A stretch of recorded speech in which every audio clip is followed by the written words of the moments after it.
let's take you to the US, where, as we can see, the presidents of the US and Ukraine are meeting. Let's listen in to what they're saying. I do. I think he is. I think they both are. What was your message, Mr. Putin? Got to make a deal. Got to get it done. Too many people dying, and I think both presidents want to make a deal. I believe that. I read a brief look. What do you expect? Do you need Putin again soon? Depends. I do believe that we have the makings of a deal. It's good for Ukraine, good for everybody. It's very important. There's nothing more important in my book. We settled 8 wars, and this is the most difficult one. I thought it would be in the middle of the pack. This is the most difficult one, but we're going to get it done. We're going to have a great meeting today. This gentleman has worked very hard. He's very brave, and his people are very brave. I mean, what they've gone through, no nation, very rarely has a nation ever had to go through this. So we're going to have a very good meeting today, I think, and I'm also calling President Putin back after the meeting, and we'll continue a negotiation. Pretty complex, but not that complex. What should we expect of these deals? Deadline?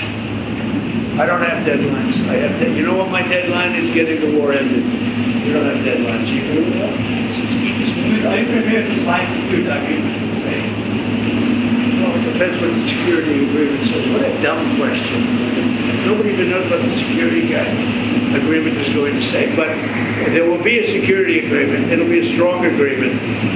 And the European nations are very much involved in that. They'll be very much involved in protection, etc. But the European nations have been really great.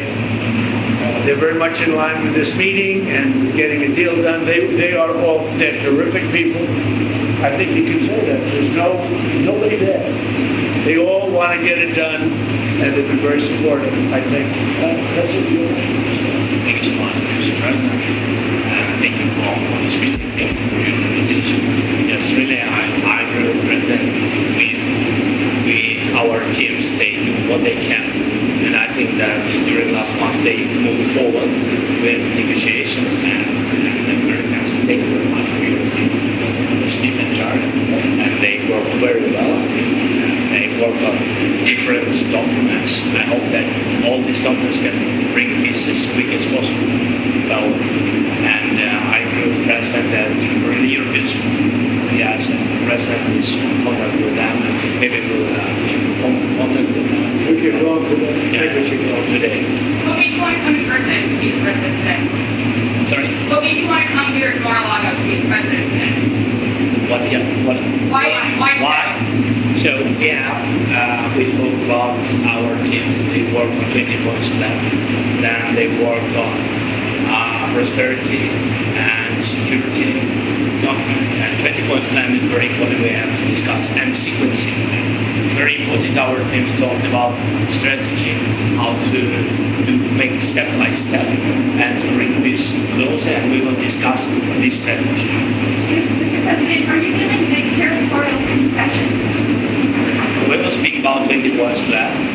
There are in 20 points plan, 90% by the way was done by our 2 teams. I think they made a great job, great work, and yes, we will discuss these points also. And there are great economic benefits for Ukraine also, because there's a lot of rebuilding to do.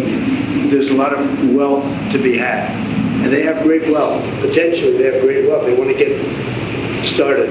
But there's a great economic benefit for Ukraine in what we're talking about. President Trump, some are saying that the recent attacks in the past couple of days that Russia's staged against Ukraine shows that President Putin isn't serious about peace. What is your reaction to that? No, he's very serious. I think, I can say that I believe Ukraine has made some very strong attacks also. And I don't say that negatively. I think you probably have to. I don't say that negatively. But I think, he hasn't told me that, but there have been some explosions in various parts of Russia, and it looks to me like, I don't know, I don't think it came from the Congo. I don't think it came from the United States of America.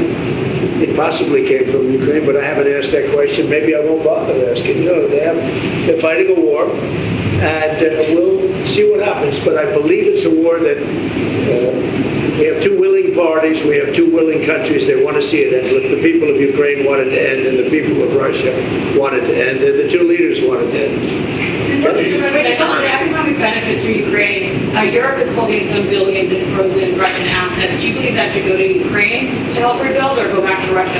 None of that's been determined, but it'll go. It's going to go very quickly. I think we're in final stages of talking, and we're going to see. Otherwise, it's going to go on for a long time.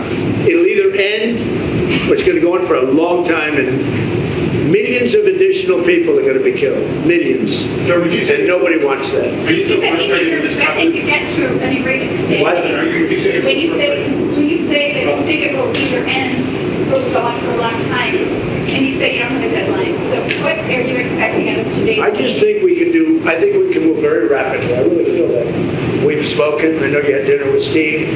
Steve Witkoff and Jared have done a fantastic job. And everybody has. Marco's been incredible. The whole group has been, our group has been incredible. And Ukraine appreciates it, and Russia appreciates it. They both want to see it end, and we're going to get it ended. Thank you very much, everybody. Thank you. Thank you so much. We'll see you, I think, at the end, but I do think we'll call Europe also. We're going to speak to the European leaders. Thank you very much. Thank you. Both presidents want to make a deal.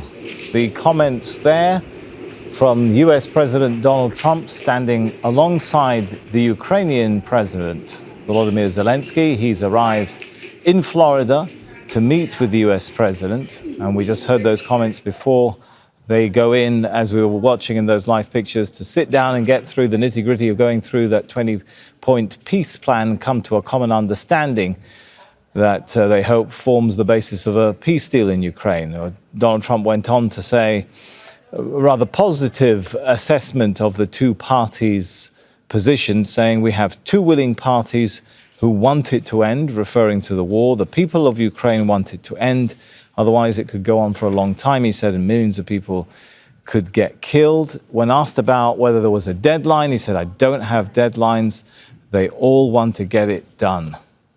So no doubt we'll come back to you and give you more coverage of this as that meeting gets underway. But what we can do in the meantime is we can go over to our very own Shihab Rattansi. He's live for us in Palm Beach. So a very upbeat assessment from Donald Trump, right, about how both parties want an end to this conflict. I'm just thinking, Shihab, of what we've heard from Zelenskyy, especially yesterday, standing alongside Mike Carney in Canada, and whether that level of optimism, is matched and mirrored.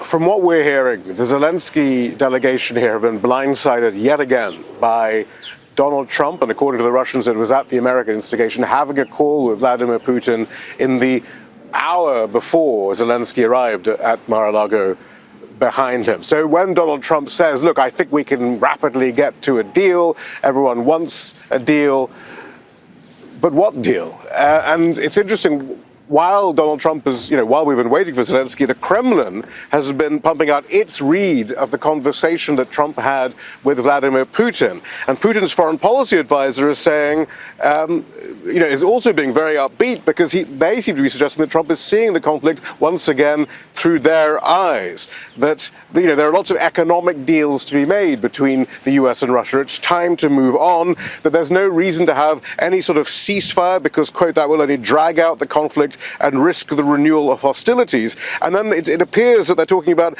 a much longer time frame of working groups in January to iron out details. Now, this idea of a referendum was because what Zelenskyy is trying to do is say, look, we are prepared to make concessions on land, but we will need a referendum. But we will have to give it to the Ukrainian people to decide under our own laws, and therefore we will need a 2-month ceasefire at least in order to put a referendum in place if it is decided that we will be making these concessions on land. I mean, the ultimate goal we've also heard is they don't want to make these concessions on land, but they want to show that they are willing to make the concessions.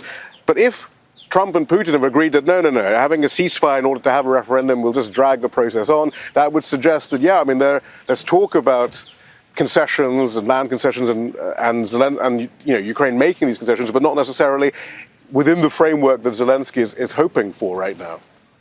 All right, thanks so much, Shihab Rattansi there. Don't miss out. Get the full picture. Subscribe to Al Jazeera for reliable news, expert insight. Like, share, stay ahead.